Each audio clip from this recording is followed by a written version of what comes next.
Chicago's Lawndale neighborhood might be the last place you'd expect to spot a music superstar, unless you happen to know about a small storefront on West Roosevelt. Many of the artists come. We've had LL Cool J out here when he met all of the kids from the neighborhood. He didn't want nobody in the yard but kids.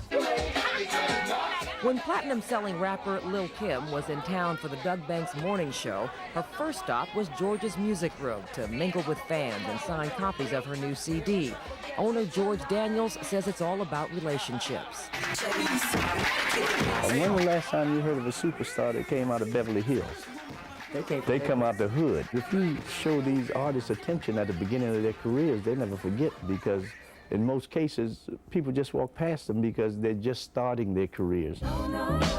Daniels' relationships read like a who's who of the Billboard charts, even though his small store cannot possibly ring up the retail clout of the big chains.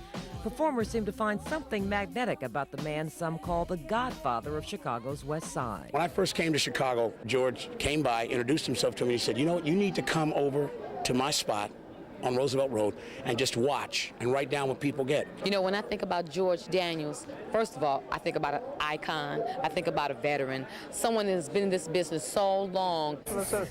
He's been on the block for 33 years through some very hard times for this poverty-stricken neighborhood.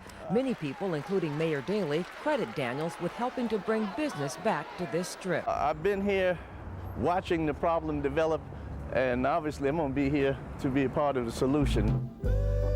George first caught the music bug at the old Chess Records studio, where he worked first as a janitor, then at age 17 became the driver for legendary crooner Billy Stewart. The Billy Stewart tour included the so-called Chitlin Circuit through the South. We could perform for a white audience, but we couldn't stay in hotels. George says those early experiences taught him respect for true entertainers. When a Puff Daddy talks, and he talks about, I want to entertain, now that's passion. When all you hear coming from young people is how much money I can make, that ain't passion. Since he's not a musician himself, George channeled his passion to the retail side. You bought 6 albums and 145, got a space with 3 months credit on the rent, and that was the first George's Music The Room. lights were on, and I brought my record player from home. Yeah, we can do something like this, y'all. 3 decades later, he brings in stars and live radio shows. On this day, it's V103 inviting listeners to the music room to sign a get well card for Luther Vandross. Business is good, but it hasn't been easy. Early on, George discovered record companies were not playing fair. I saw a lot of injustices in this business. Like those eye-catching in-store displays provided by the record companies. Black store owners had always been just grateful for the free decoration. And then I found out that you know, when they go and they put displays up in other stores, they pay people for that space. And they weren't paying the black said, record store whoa, owners. No, they weren't. And I didn't riot or picket, but I started organizing. He's a force to be reckoned with and a face to be recognized. Though youngsters seem to dominate hit music and fashion, George's old school style is a hit with hip-hoppers. They want him in their ads and music videos.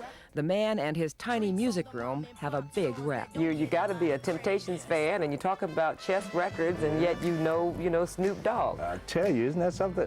Look, I'm just, I guess you could say a hybrid or whatever, you know, because I'm attached to all of it. We sell emotions and memories on CDs and DVDs. You know, right now, if I hear the Temptations, The Girls All Right With Me, I'm at my prom. 1964, jamming there. You know the girls